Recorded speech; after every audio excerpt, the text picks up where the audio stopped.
ایک صحابی نئے مسلمان ہوئے، ابھی بہت ساری باتوں کا پتہ نہیں ہے، نماز کی نیت باندھی، کسی کو چھینک آئی، ابھی نے یہ نہیں پتا کہ چھینکنے نماز میں جواب نہیں دیتے، اب نماز کی نیت باندھے اس کو چھینکنے والے کو جواب دے رہے یرحمک اللہ۔ اب سب کی طرف نظریں اٹھی کہ یہ عجیب آدمی ہے، یہ نماز میں چھینکنے والے کو جواب دے رہا ہے۔ اب انہیں اتنا بھی نہیں پتا کہ نماز میں بات نہیں کرتے، نئے مسلمان تھے نا، تو نماز کی نیت باندھے کہنے لگے اور تم ساروں کو کیا مسئلہ ہے، مجھے گھور گھور کے دیکھ رہے ہو سارے، تم کیا بات ہے تمہیں؟ لوگوں نے اشارہ کیا تو خاموش ہو گئے، پتہ نہیں لگا مسئلہ ہے کیا بھائی۔ جب سلام پھیرا، ہاں یہ بات سننے کی ہے، جب سلام پھیرا صحابی فرماتے حضور صلی اللہ علیہ وسلم نے نہ مجھے مارا، نہ مجھے ڈانٹا، نہ مجھے برا بھلا کہا، مجھے سمجھایا کہ نماز میں ایسے نہیں کرتے۔ اور اگلی بات بہت ہی کمال کی، فرمایا میں نے حضور صلی اللہ علیہ وسلم جیسا معلم نہ پہلے کبھی دیکھا نہ بعد میں کبھی دیکھا۔ ہمارا دین ایسا ہے بھائی، پیار محبت سکھاتا ہے، تواضع، عاجزی، جس شاخ پہ پھل لگتا ہے وہ شاخ جھک جاتی ہے، جو پھل سے خالی وہ سر اٹھاتی ہے، جو آدمی اندر سے بنتا ہے اس میں تواضع آتی ہے، عاجزی آتی ہے۔ ڈھول کا شور کیوں ہوتا ہے؟ اندر سے خالی ہے۔ پتھر پہ مارو کوئی شور نہیں، اندر سے بھرا ہوا ہے۔ اور میں جو تواضع اختیار کرتا ہے اللہ بلندیاں عطا فرماتے ہیں، جو خود بڑا بننا چاہتا ہے اللہ اٹھا کے نیچے پھینکتا ہے۔ ہر ایک میں خوبیاں بھی ہیں، ہر ایک میں خامیاں بھی ہیں، کسی میں کوئی خوبی نہ ہو نہیں ہو سکتا، کوئی خامی نہ ہو نہیں ہو سکتا۔ شریعت کا مزاج کہ خوبیاں دیکھو، خامیاں نہ دیکھو، دوسروں کی خوبیاں دیکھو۔ کہتے ہیں گلاب کا پودا، اب گلاب کے پودے پہ گلاب زیادہ کہ کانٹے زیادہ؟ کانٹے۔ بولو بھائی، کوئی کہتا ہے کانٹوں کا پودا، گلاب تو 2-4، کانٹے تو سینکڑوں ہیں۔ اس میں پیغام ہے خوبیاں دیکھو، خوبیاں۔ عقل آدمی پھول توڑتا ہے، کانٹے سے اپنے آپ کو بچاتا۔ شہد کی مکھی پھول میں بیٹھتی، کانٹے میں نہیں بیٹھتی۔ ہاں، آپ کے پاس جنازہ لایا گیا، آپ جنازہ پڑھانے کے لیے آگے ہوئے، حضرت عمر جانو جلالی طبیعت تھی، سامنے آ گئے، حضور اس کا جنازہ نہیں پڑھانا۔ کیوں؟ انہو رجل فاسق، یہ بڑا فاسق فاجر آدمی، یوں کیا وہ کیا، اب جنازہ مت پڑھائیں۔ آپ نے صحابہ کی طرف رخ کیا، فرمایا تم میں سے کسی نے اس مرنے والے کو کبھی کوئی خیر کا کام کرتے دیکھا ہے؟ ایک صحابی کھڑے ہو گئے، حضور میں نے دیکھا، کیا؟ حرسا لیلتن فی سبیل اللہ، ایک رات اللہ کے راستے میں پہرا دے رہے تھے۔ سبحان اللہ۔ آپ آگے بڑھے اور جنازہ پڑھایا اور پھر دفن کیا اور قبر پہ کھڑے ہو کے فرمایا لوگ تیرے بارے میں کہتے ہیں کہ تو جہنمی ہے اور میں اللہ کا رسول گواہی دیتا ہوں کہ تو جنتی ہے۔ سبحان اللہ۔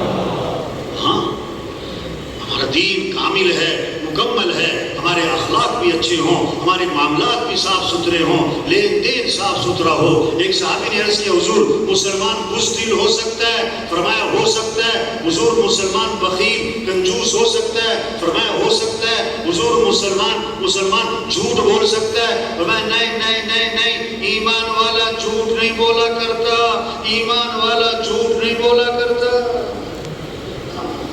آپ صلی اللہ علیہ وسلم ممبر پہ تشریف فرما ہے، صحابی منظر بھی کھینچ رہے ہیں، اس نقشہ بھی کھینچ رہے ہیں کہ آپ کی ٹیک لگی ہوئی ہے۔ آپ نے فرمایا میں تمہیں کبیرہ گناہوں میں سے بڑے گناہ بتاؤں؟ کبیرہ گناہ تو ہیں کبیرہ، نہیں، کبیرہ گناہوں میں سے بھی بڑے گناہ بتاؤں؟ صحابہ نے اس کو حضور بتائیں۔ فرمایا 3 گناہ گنوائے۔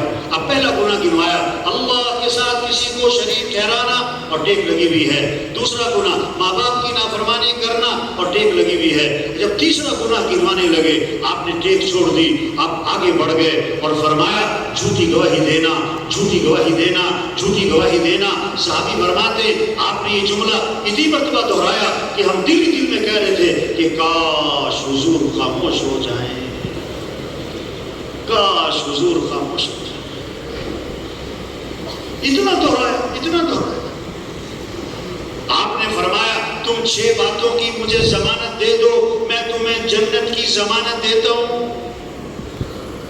6 باتوں کی تم ضمانت دے دو، میں تمہیں جنت کی ضمانت دیتا ہوں۔ بات کرو تو سچ بولو، وعدہ کرو تو پورا کرو، امانت رکھی جائے تو ادا کرو، اپنے ہاتھوں کو روکے کے رکھو، کسی پہ ظلم نہ کرنا، اپنی آنکھوں کی حفاظت کرو، اپنی شرمگاہ کی حفاظت کرو، 6 کام تم کر لو، فرمایا جنت کی ضمانت میں تمہیں دیتا ہوں۔ ایک حدیث میں آتا ہے 4 باتیں ہیں جس میں ہوں گی، فرمایا پکا منافق ہوگا۔ آپ نے فرمایا 4 باتیں ہیں جس میں ہوں گی پکا منافق ہوگا، جس میں ان 4 میں سے ایک ہے، اس میں نفاق کی ایک نشانی ہے۔ بات کرے تو جھوٹ بولے، وعدہ کرے تو پورا نہ کرے، امانت رکھی جائے تو خیانت کرے، جھگڑا ہو جائے فوراً گالم گلوچ پہ اتر آئے۔ اس میں یہ 4 باتیں ہیں، فرمایا یہ تو پکا منافق ہے۔ اوہو، تبلیغ میں محنت ہے میرے بھائیو کہ کیسے ایمان بنے، پھر اعمال کا شوق آئے، اخلاق اچھے ہوں، معاملات صاف ستھرے ہوں، معاملات صاف ستھرے ہوں۔ آپ نے فرمایا برکت والی کمائی کس کی ہوگی؟ برکت والی اور پاکیزہ کمائی۔ 7 باتیں بتائیں آپ نے، 7 باتیں بتائیں۔ برکت والی کمائی کس کی ہوگی؟ 7 باتیں فرمائیں۔ جو بات کرے تو سچ بولے، وعدہ کرے تو پورا کرے، امانت رکھی جائے تو ادا کرے، سودا بیچیں تو خام خواہ تعریفیں نہ کریں، سودا خریدیں تو خام خواہ عیب نہ نکالیں، اور 6 بات فرمائی کسی کا حق دینا ہے تو ٹال مٹول نہ کریں، 7ویں بات کسی سے حق لینا ہے تو اس میں سختی نہ کریں، مہلت مانگے تو مہلت دے دیں۔ یہ 7 باتیں فرمائیں، جس کے کاروبار میں ہوں گی یہ اس کی کمائی برکت والی بھی ہوگی اور پاکیزہ بھی۔ سبحان اللہ۔ ایمان ہوگا تو پھر آنکھوں میں حیا آئے گی، ہمارا دین حیا سکھاتا ہے۔ آپ نے فرمایا ایمان کے 70 سے زیادہ شعبے ہیں اور حیا بھی ایمان کا شعبہ ہے۔ اگر حیا آ جائے سارے شعبے زندہ ہوتے ہیں، حیا نہ رہے تو سارے شعبے مٹ جاتے ہیں۔